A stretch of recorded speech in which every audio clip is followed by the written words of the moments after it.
Chilling tales for dark nights.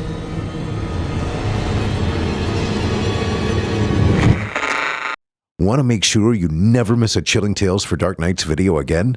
Be sure to subscribe and hit that bell to turn on notifications. The following interactive performance is a first-round entry in Chilling Tales for Dark Nights' 4th annual Evil Idol voice acting competition. And you, listener, get to help decide who advances to round 2. Voting is simple. Following the performance, simply click the thumbs up icon on this video if you'd like this contestant to move forward, or the thumbs down if you'd like to see them be eliminated. Voting on this entry will conclude 1 week after the date of its posting. Thank you, and good luck to all of our contestants. You'd be surprised at how certain things trigger these subconscious responses from deep inside you. Involuntary cues that bubble to the surface whenever that certain thing strikes that precise note. For me, it was the creak of that damn door. It'd drive me insane, and no matter what I did, no matter how hard I tried, it would never be silent. And just like that, it became a part of my life. Ingrained in my mind, the sound would haunt me from the day we first moved in. I haven't slept completely for 3 years because of it. 3 years ago, give or take a month or so, Karen and I moved into our new apartment. The floor plan was simple, a bedroom that's connected to a bathroom, a kitchen, living room, and designated washer room. Simple, yet effective. Moving in was one of my fondest memories. We ran around the mostly empty space for the majority of the first few hours. The hype of being free and independent in our own space was exhilarating. It was later that same night that I first noticed that creaking sound the door to the bathroom made when moved ever so slightly. God, that's a horrible sound, I remember remarking. The hinges probably need to be greased. Dearest, you nitpick the strangest things. You won't even notice it in time, Karen said with a teasing chime. She always knew how to deal with my quirks. In time, the creaking didn't subside, nor did my perception of it. Whenever the door was opened or closed, the sound would pierce through my ears and dilute my thoughts. Though Karen was wrong about it leaving me, she probably knew that I'd adapt to it. The sound never became less annoying, don't get me wrong. I still hate it, but my patience for it grew out of necessity. Though even with my increased tolerance, the creaking was enough to stir me from slumber whenever Karen rose to use the toilet. Maybe I'd never fully adjust after all. I can't tell you how many times I've sprayed grease into those old hinges on that seemingly older door. The owners of this complex must have cut some serious corners to have recycled doors. But the price for rent was cheap enough, you get what you pay for. Now aside from the creaking of this door, everything else was perfect. That is, until I started to notice the door was taunting me. Sometimes Karen would leave the door open, and the air conditioning would kick on only to move the door. The door would sway slowly, and the slight movements were enough to sound the alarm, to make that drawn-out creak in the dead of night.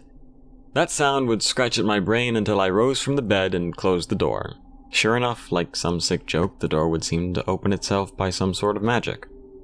With one long creak, it would torment me. But how? I closed it. The door must not be catching.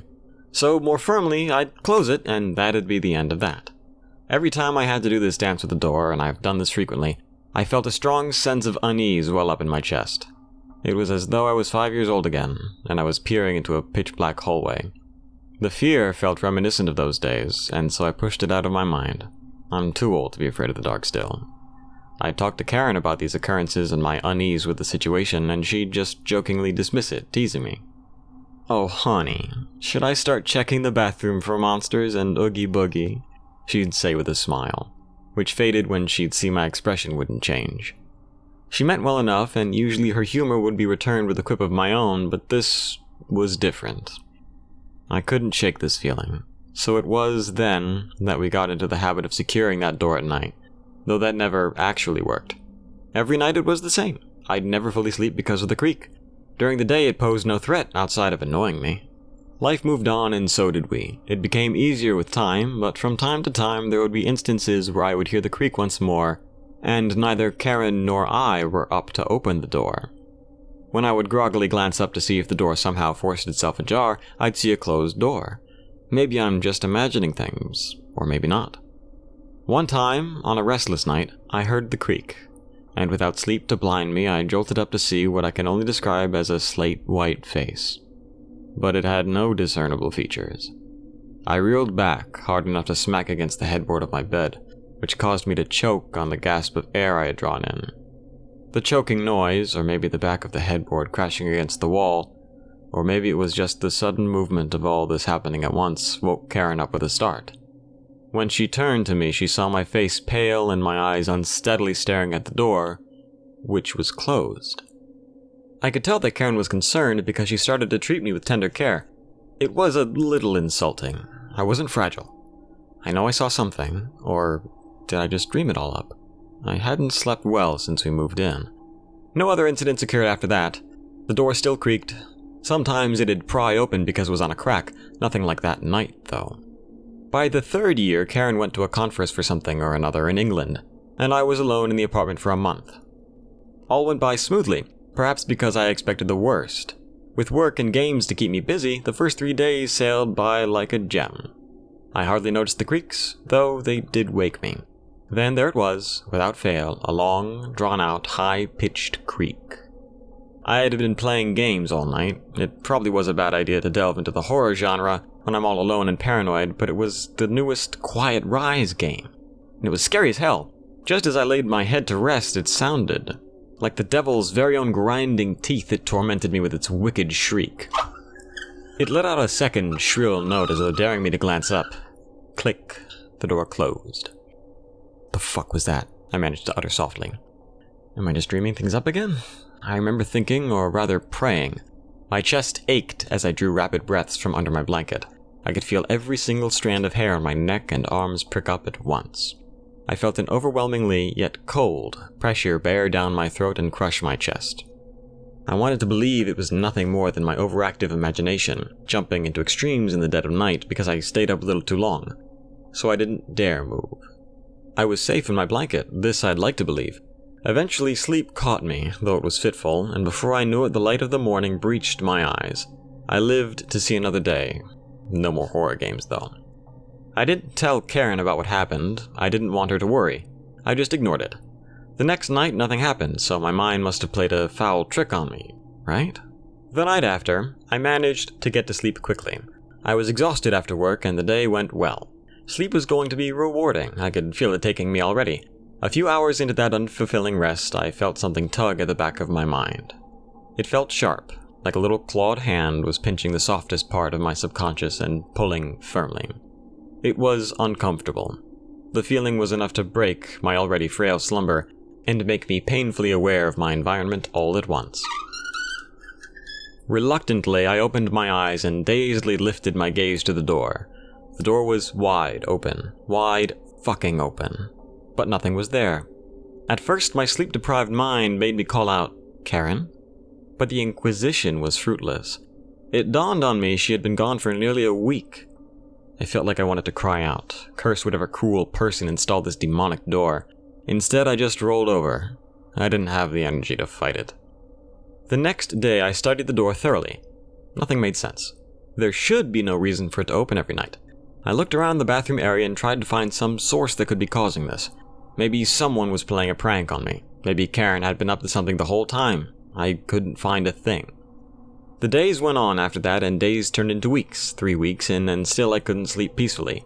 My mind grew frenzied. I was reaching the tipping point. What was going on? In time, this question and the lack of an answer consumed me. It got to the point where the fear was overridden by madness. I hated that door. I hated that creaking. I needed to end it. I went out and bought 2 cameras that day. If I couldn't see anything, maybe they could. I set up one camera just above the headboard so that it would face the door. The other was on a desk parallel to the bed against the wall. I placed a camera there to watch me. That night I slept. It was a miracle. I didn't wake, but I didn't feel rested. I felt empty, but at least I didn't hear the creaking. Ironic that this would happen when I set out for the truth. It would have almost driven me insane if it wasn't so funny. Now wasn't the time to dwell on this, though. I had to view the tapes. First, I removed the memory card from the camera fixed to the headboard and uploaded the video onto my computer. The first few hours were tame, and I felt my skin flesh. Had I been acting nuts this whole time for nothing? Was the lack of sleep the cause all along? Maybe all I needed was a good night's rest. I fast-forwarded the video. Nothing for the next couple of hours. Then there was movement. I hit pause, backed up, and played it a few minutes before the movement began. My skin felt like an army of ants with needles for feet marched across my entire body. The door opened with that ear-splitting creak. At first, I wondered why I hadn't woken up. Every other time, the sound of the door was enough to take me from sleep.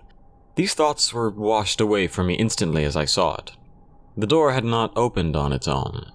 A black entity, formless and slightly translucent, held onto the doorknob with what I could only imagine to be a hand. It was a shadow. No, that's not right. But that's the only word to describe it. It was like a shapeless silhouette, human-like in make, but with no definition whatsoever. Its body melded into one long mass as it reached from the floor to the ceiling. It had no legs or feet. As it moved, it glided slowly across the floor. The top of it extended and narrowed slightly, forming a round top, which leaned forward and away from the rest of it. Periodically, something would bubble at the end of what I would call its head. It looked like melting flesh when it happened, just black and almost see-through. This melting motion seemed to create a face in great torment. If I focused on it hard enough, the face would seemingly stare pleadingly in despair straight past the camera and into my eyes as it continued to melt. At that moment, my ears began to ring. I thought my ears would burst. I tried not to look at those faces after that.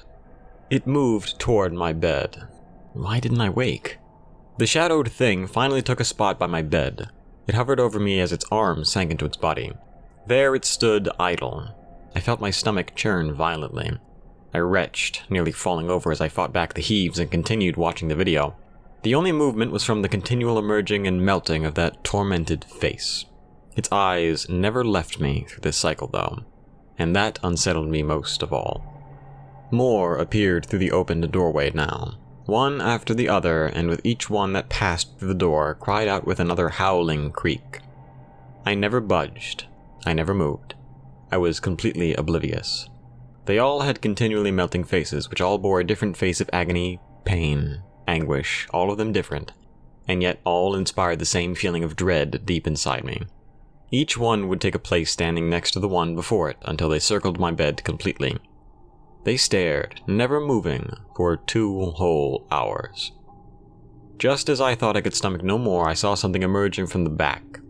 The translucent blackness that made up these things covered the figure that was appearing like a veil, but I could still see it moving. It moved through the doorway at a snail's pace. I could clearly see long limbs? It was slate white, devoid of color. The arms that emerged from the darkness of the doorway were wiry and very, very long. The muscles pulled at the visible bone from under the skin as it moved. It began to pull itself through the doorway more and more. Then its face made its way through the dark. My eyes blistered as tears immediately swelled past the surface and began to fall freely. My breath was ragged and spiteful as each attempt to breathe set my throat aflame. That face. It was the same face I saw so long ago. That featureless face moved closer and closer. Everything about it was elongated. It moved like a sloth, slowly reaching out with a hand and digging its gnarled claws into a grip to pull itself along. When it made it to the shadowed things, they let out the most gut-wrenching wails. With an indolent swipe, it dragged one of its long arms through each and every one of the black entities. Their wails grew so loud that my ears burned. I felt sorry for them for some reason. As they all screamed at their demise, they faded into wisps in the dark, disappearing from sight. The white one continued to claw and creep over me. Its claws dug into my headboard, and its legs lifted over me from the end of my bed. I could hear its bones crackling with every move it made, and that's how close it came to me in the camera. Its neck extended further, growing as its vacant face met mine only inches away. The face began to crack and tear, opening up to reveal a mouth as blood seeped from the newly torn rip. A guttural growl gurgled through the blood that pooled in its mouth. It lifted its head to the camera and cocked it to the side before letting out a terrifying screech. The camera was overwhelmed with static and the image began to corrupt and break as the screech drew out. It lasted maybe 10 seconds before the video cut to black. Minutes passed and it remained black. Then the video flashed back to show a mostly empty room, save for me sleeping soundly. For the longest time I sat there, Was I going crazy? Was this just a dream? Was it a hallucination from sleep deprivation? Maybe, but when I started the next video it was the same thing. I didn't watch the second video. I couldn't. I sat there for a while before I actually focused enough on my hands. There was blood, and not just on my hands, it was all over me. I got up and dashed for the bathroom, slamming the door behind me. The mirror showed blood steadily streaming from my eyes, ears, nose, and mouth. I glanced down at my shirt through the mirror, which was drenched in blood. I lifted it. A bite mark bled freely from my side. It bit me and I never stirred. I didn't even feel it until now. My body was shaking uncontrollably. What the fuck? What the fuck? What the fuck? Hold on. I could have sworn I closed the door behind me. Thank you for listening. I'm your host, Steve Taylor, reminding you that if you haven't already, don't forget to cast your vote for this contestant via either a thumbs up or a thumbs down vote. New entries will be posted throughout the month. Be sure to tune in and vote for each of them and help decide who becomes the next evil idol. Until next time, turn off the lights and turn on the dark. Chilling tales for dark nights.